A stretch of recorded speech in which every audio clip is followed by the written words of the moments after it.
अबे ओ मोटी डिक्की के पुराने मॉडल के शेवरलेट, तेरी इतनी हिम्मत साले कि हमारी बस्ती में कंट्री दारू लेके आ गया? हाँ?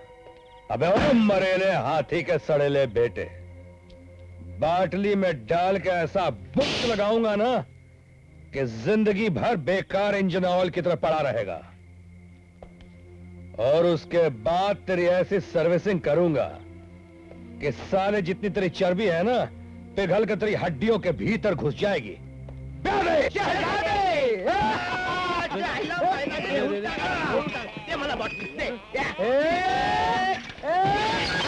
क्यों तोड़ रहे हो? क्यों गैंडे? याद रखना, ये हिटलर बिजली का आदमी है। बिजली तुम्हें छोड़ेगी नहीं। जाके बिजली को हमारा नाम बता देना। साले हमारी पावर से घबरा के शहर ना छोड़ दे तो हमारा नाम सूरज नहीं। अबे साले, हाँ, बिजली हूँ बिजली, करंट मारती हूँ वोल्टेज 360 का। और फिर तेरे जैसे टपोरी लोग रास्ता पकड़ते हैं अस्पताल की खाट का, नहीं तो शमशान घाट का। मगर बिजली में तो चल साले, बिजली के अड्डे पे हेरा फेरी, हाँ, दारू की बाटली में चोरी चकारी। साले सबके ग्लासों में कुत्ते की माफिक मुंह मारता है। कभी किसी का काजू खाता है तो कभी किसी का वेफर उड़ाता है। अगर किसी को जरा से भी दारू चढ़ गई तो आंख बचाकर उसकी बाटली अंदर। हाँ, निकल निकल, मैं कहती हूँ निकल जा यहाँ से। तेरी तो बिजली, इसको तो तू अड्डे से निकाल रही है, मगर वो तो हमको हिटलर, बिजली की खोपड़ी किसके लिए है? बड़बड़ मत कर, चल बाटली का माल निकाल। बाटली क्या? उसने तो मेरी पूरी हवा निकाल डाली। क्या? सारी बाटले फोड़ डाली। किसकी मौत आई है रे? कौन है वो? अबे ओए सच्चाई के शहजादे, निकल बाहर।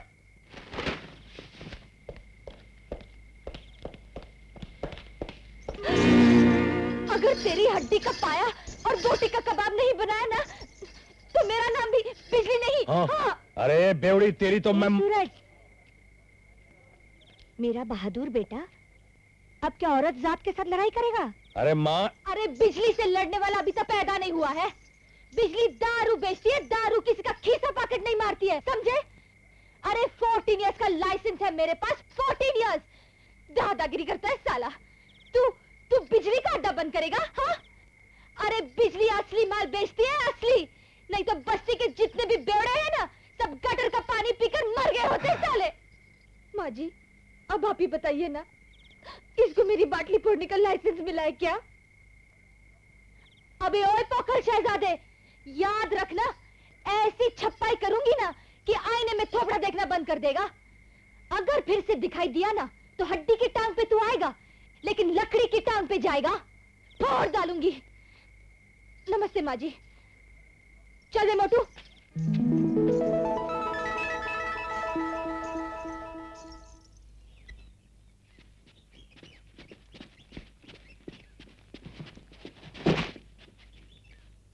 तुम्हें तुम्हारा माल तो मिल गया जैक, लेकिन मेरा माल कहाँ है? ये लो तुम्हारे माल की कीमत, पूरे 5 करोड़ के हीरे हैं। Okay, thank you, bye.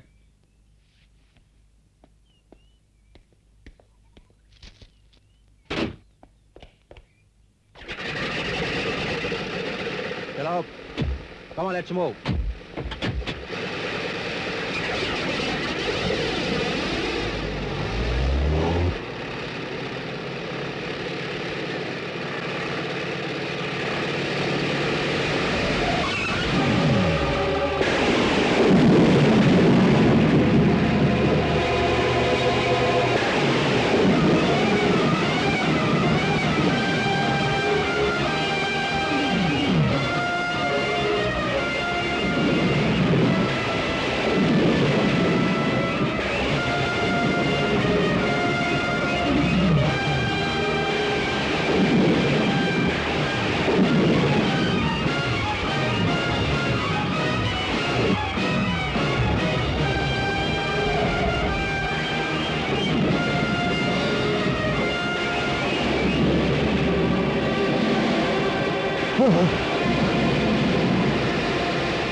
कौन हो तुम?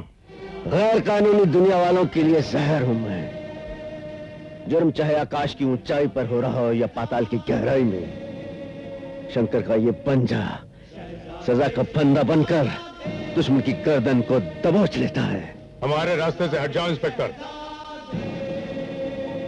रास्ते से दीवार हटाई जा सकती है, शंकर जैसा पहाड़ नहीं।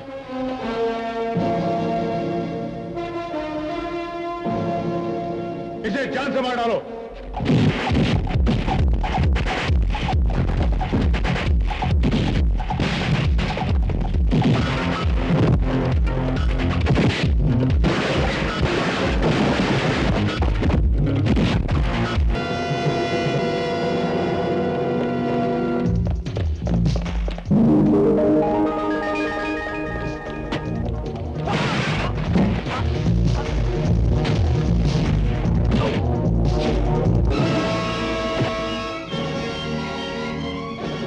Thank you madam.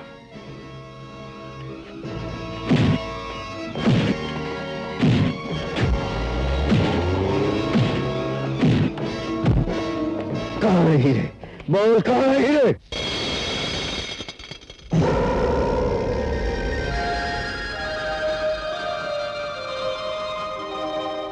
वाह आरती, पुलिस की नाक के नीचे से तुम हमारा माल ऐसे निकाल लेती हो जैसे मक्खन में से बाल। हमें तो तुम्हारी आरती उतारनी चाहिए ताकि दुनिया की नजर न लगे। मगर भीमा को कानून की नजर लग चुकी है और मैं वहां से कैसे बच निकली ये मेरा दिल जानता है। राय साहब, आखिर कब तक आप मुझसे इस जुर्म का काम करवाते रहेंगे? जब तक तुम्हारा बाप हमारी कैद में है तब तक। और अगर किसी दिन मैं कानून के शिकंजे में फंस गई तो फिर तुम्हारा बाप मौत के शिकंजे में फंस जाएगा। आप मेरे बाप को? हाँ, अगर तुम्हारी जिंदगी कानून के पास चली गई तो तुम्हारा बाप भगवान के पास चला जाएगा। इसलिए जब कभी भी तुम हमारे काम के लिए बाहर जाओ, हमेशा कामयाब होकर वापस लौटो और अपने बाप को जिंदा रखने के लिए जुर्म के इस काम को पुण्य का कर्म समझकर करती जाओ।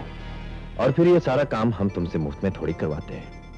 जब कभी भी तुम कामयाब होकर लौटती हो, कम से कम एक बार हम तुम्हें अपने बाप से जरूर मिलवाते हैं।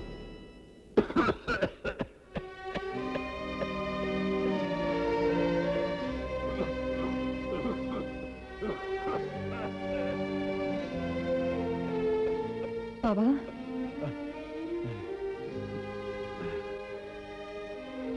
मेरी बच्ची,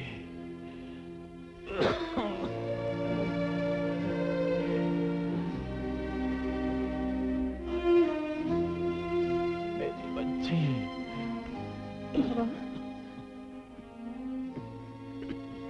बाबा, मत कहो मुझे बाबा, मत कहो। मैं तुम्हारा बाबा कहलाने के लायक नहीं हूं। लालच में आकर गुनाह मैंने किए और उनकी सजा आज मेरी बच्ची को भुगतनी पड़ रही है। बेटा, मैं तो अगर मरना भी चाहूं तो मुझे मौत नहीं आएगी, मुझे मौत नहीं आएगी। मैंने उस मासूम जोरावर सिंह को बर्बाद करने के लिए इन पापियों का पूरा साथ दिया है बेटा, पूरा साथ दिया है। काश मुझे एक बार जोरावर सिंह मिल जाए तो मैं उसके पांव पकड़कर गिड़गिड़ाकर अपने गुनाहों की माफी मांग लूं ताकि मेरा आखिरी सांस आराम से निकल सके। बेटा मेरी बात सुन, ध्यान से सुन बेटा। मेरी जिंदगी में अब कुछ नहीं रहा बेटा, मेरी परवाह मत कर और तू यहां से भाग जा बेटा। इन पापियों से बहुत दूर निकल जा बेटा। नहीं बाबा नहीं, तुम्हारे सिवाय मेरा इस दुनिया में कोई नहीं है। मैं तुम्हें छोड़कर नहीं जा सकती। बहुत खूब सरपंच, बेटी को भागने का सबक सिखा रहा है। हाँ?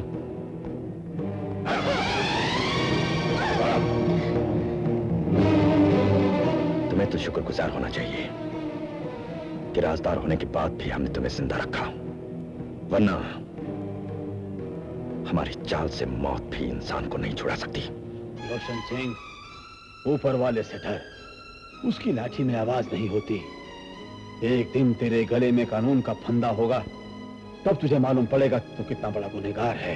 कानून कानून को तो हम अपनी हथेली पर लट्टू की तरह घुमाते रहते हैं। जब चाहे उसे उलट देते हैं, जब चाहे उसे पलट देते हैं, और मौका पड़ने पर कानून को अपना दोस्त बनाकर अपने दुश्मन के पास मौत का पैगाम देकर भेज देते हैं।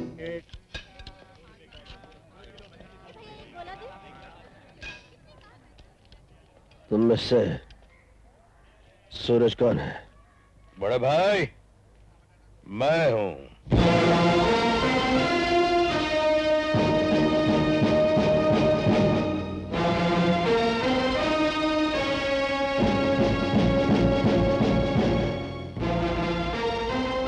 तो आप ही हैं अंगारों के पुजारी, जो जहां से गुजर जाए वहां शोले और चिंगारियां बरसने लगते हैं, हाँ? कोई बॉडी ठीक ठाक करनी हो तो वेल्डिंग का इस्तेमाल तो करना ही पड़ता है, और फिर शोले और चिंगारी तो आग के साथ होते ही हैं। तुम जैसे आग से खेलने वालों को जिंदा आग में झोंक देता हूं मैं। ऐ शाबाश, हम अपनी दुकान में दंगा फसाद नहीं करना चाहते बड़े भाई। राय साहब जैसे इज्जतदार लोगों के क्लबों में जाकर दंगा फसाद करना पसंद है तुम्हें?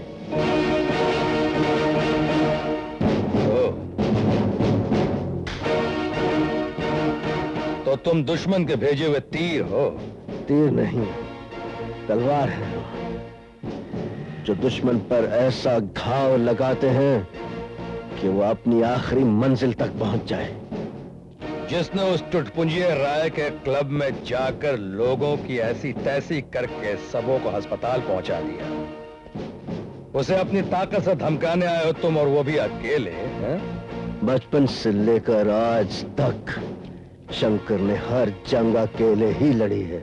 तब तो ये तेरे जीवन का आखिरी संग्राम होगा।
दुनिया में कोई नहीं है। माँ, हाँ? तू इससे माफी मांग रही, इससे? हाँ बेटे, अपनों की हुई गलती की माफी तो मुझे मांगनी ही पड़ेगी। माँ, गलती मेरी नहीं है। हाँ? यह जुल्म उस राय साहब का है जो इस बस्ती की जमीन को हड़प लेना चाहता है, और यह उसका दाहिना हाथ है। चुप! मैं किसी राय साहब का दाएं या बाएं हाथ नहीं हूं। मैं कानून का मुहाफिज हूं और तुम्हें सजा देने के लिए आया था। और एक बात सुन लो, आज तुम अपनी मां की वजह से बच गए हो। मां भले किसी की भी हो, मैं मां शब्द की इज्जत करता हूं।